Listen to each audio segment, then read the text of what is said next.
Hey guys, what's going on? It is Chris here. We are looking at today's two gamer for WNBA for July the 28th. Hopefully, you guys all had a pretty good weekend. And like I said, we are going to dive into it as normal. If you guys do, go ahead and like the video, leave a like. I do appreciate it quite a bit. And also hit that subscribe button for more WNBA and NBA lineup advice videos. And we are going to be having some NFL and some college videos for you guys coming up as well here within the next month. Yeah, like I said, hit that subscribe button for about 28% of you guys are still not subscribed. So if you guys could help me out, that would be appreciated. Yeah, like I said, we have a two gamer today. We only have one team on a back to back, and that's going to be the Dallas Wings. We do have a couple injuries to talk about. Yeah, let's dive into the games.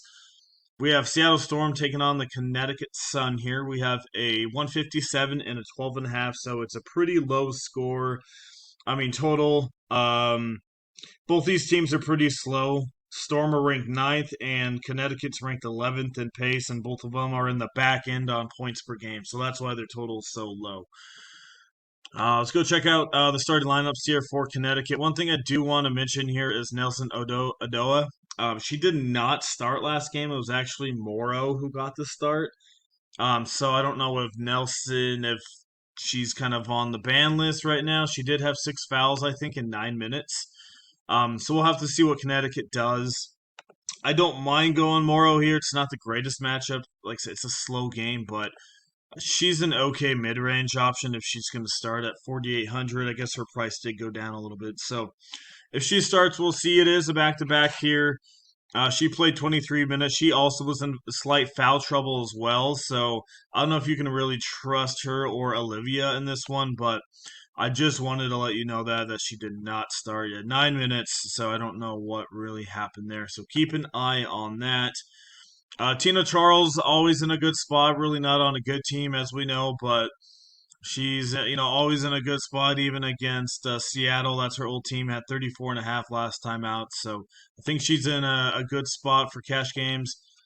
Seattle, I think they do bounce back here. I think Gabby Williams, Skylar Diggins, I think they have good games. But like I said, it's going to be a low total. But I'm not expecting anything crazy from these games. So it might be one of those nights where it's a cash game night where you just take what you get.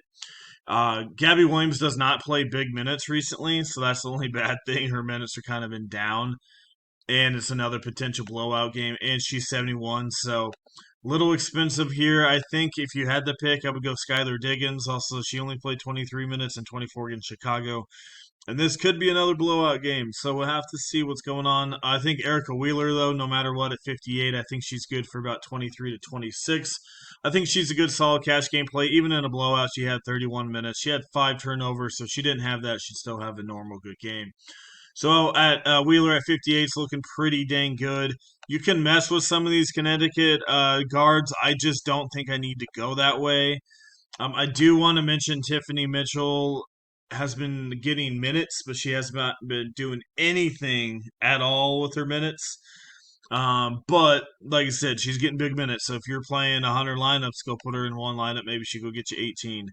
Um, but like I said, besides that, it's kind of what I got going on. And then like I said, Seattle, I really think they should easily get their points. It's not a high scoring game. Both teams are slow. So I mean, Amunike, they're okay options. Like I said, if you want to go GPP and you think it might be a blowout again, you can look at Dominique. Um, Only in GPPs, only for me, like I said, 17 and 14 minutes in the last two, 34 and 28. I think her ownership will probably go up, but just remember this is GPP only because she does not get a ton of minutes. She could do what she did against Dallas and get you 8.5. So I think maybe a little bit of people will get onto her ownership, but like I said, she's really risky. It is a good spot though against Connecticut. They suck. So if she gets some minutes, she could be in a good spot here. So mostly, like I said, that game, maybe a couple cash game Seattle plays. Erica Wheeler's probably my favorite, and then as I just mentioned, I'm so sorry I forgot her name. Um, Dominique also could be in there. Keep an eye on Allen's as well. That could affect maybe Lee Ihiri or Lucia. just keep an eye on that. Lai has not been playing much. She's only been playing 18, 20 minutes, so she's not really where I want to be right now. Well, I guess we'll talk about that game. But yeah, so that's it for the Seattle game. My bad. I got distracted. So let's move on to the game with her. We have a 171 at 8.5 here by Liberty. So, like I said, Dallas is on a back to back. They have been scoring a lot more, but their defense has been terrible. Two other faster teams in the league. We got the number one pace team with Liberty and the number four pace team with the Dallas Wings. Liberty number one in points per game, and Dallas is seventh. But like I said, it's definitely on the defense. Defensive rating for Liberty is third, and Dallas is almost 11th in defensive rating. So not the greatest defense we got going on there for Dallas. Looks like Paige Becker should be back in this one. We do have a big blow for New York. Stewart's going to be out for a little bit, and also Sabali's not going to be in this one either. So Liberty are going to be a little bit short. So the projected is an SU Cloud, Fibich, Burke, and Jones, and then we got Evangeli, Beckers, Queerly, and then Lai, and then I'm not going to pronounce her name. I'll mess it up. So this is probably going to be the better game to bet on. I mean, like I said, New York is down without one of the better forwards in the game. So, I mean, I think you got to spin up, and I think a lot of people are going to spin up for Sabrina Ionescu. I don't mind going Ionescu Cloud in this one. I mean, Ionescu had 22 field goal attempts last time out, so I think she's almost a must play. Natasha Cloud, her field goals went up as well. She had 15 field goal attempts, so I think she's in another good spot at 6,200. I would love to have both of them, but I don't know if I can.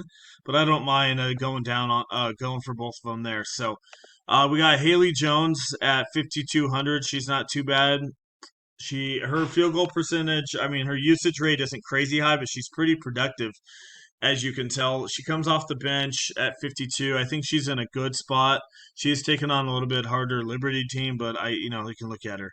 If Kennedy Burke does start, and that's what we have projected, I think she's in a good spot here. If she starts, she should probably get you 18 to 20, even 22. So, and she'll be very popular, so keep an eye on her. Jaquil Jones, another good spot here. I'm not too afraid of Dallas. We'll talk about Dallas here in a second. But yeah, Jaquil Jones without Stewart, she might be able to get you one or two blocks. I think she's in a good spot, but if you're going to pay up, I think Ionescu is probably your go-to. I think Fibich is another good spot. She's kind of a three-point mid-range shooter.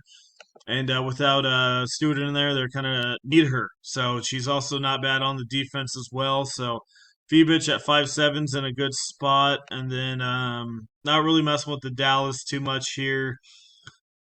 The reason why I say that is because, like I said, we got Hines Allen's injured. Maddie is also game time decision. And for some weird reason, McCowan came out of nowhere and got 32 fantasy points in 17 minutes last time out for no reason at all. Just, hey, let's play you. So I'm not really messing with Dallas forwards right now.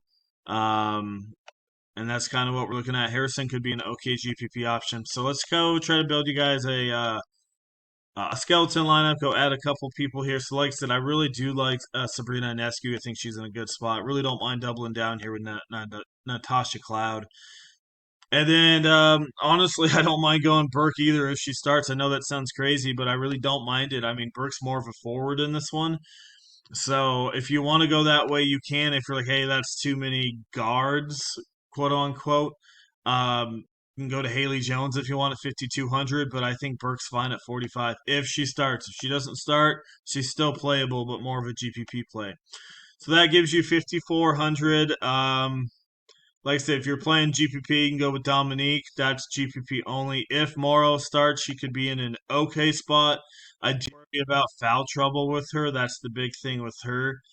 But if you don't think that's a concern, then like I said, don't mind it.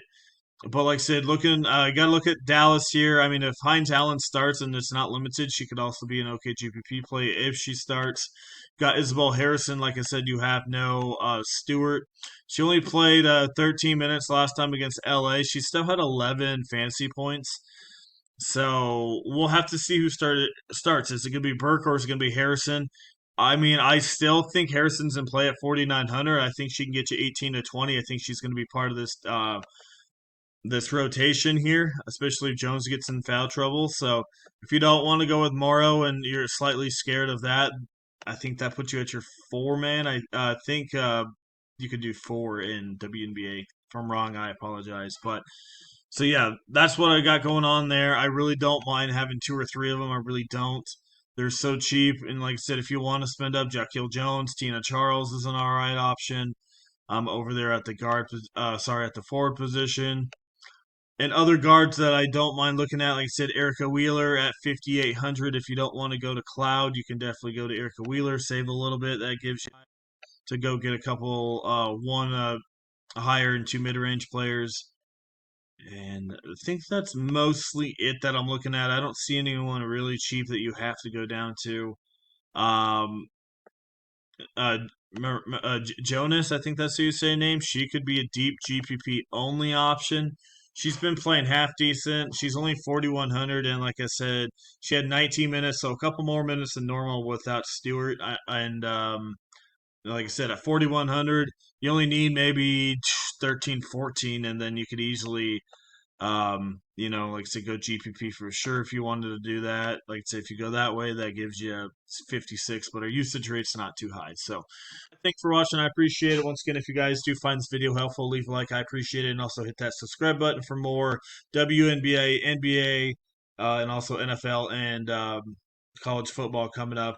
Like I said, we're going to be doing videos for all that. So keep around for that. Hit that subscribe button. Like I said, I appreciate it and it helps me out. All right. If you guys have any questions or anything like that, or if you guys have anything to add to it, just comment in the comment section. I will definitely respond to you guys. All right. Once again, thank you and have a good one.